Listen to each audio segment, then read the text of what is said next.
Hi! In front of me is iPhone 15 Plus, and today I would like to show you how you can edit passwords saved in Passwords Manager.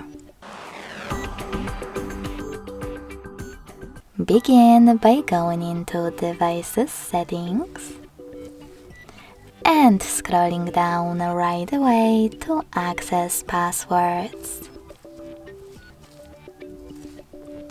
Following that, click on My Passwords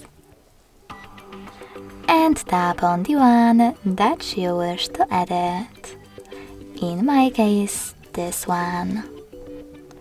Now you need to tap on Edit button located at the top right corner. And finally change wherever you wish to.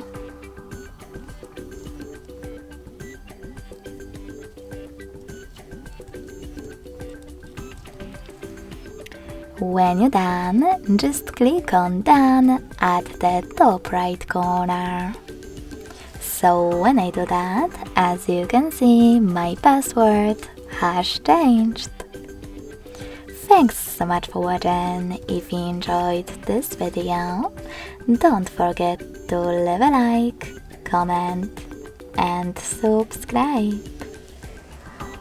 Bye!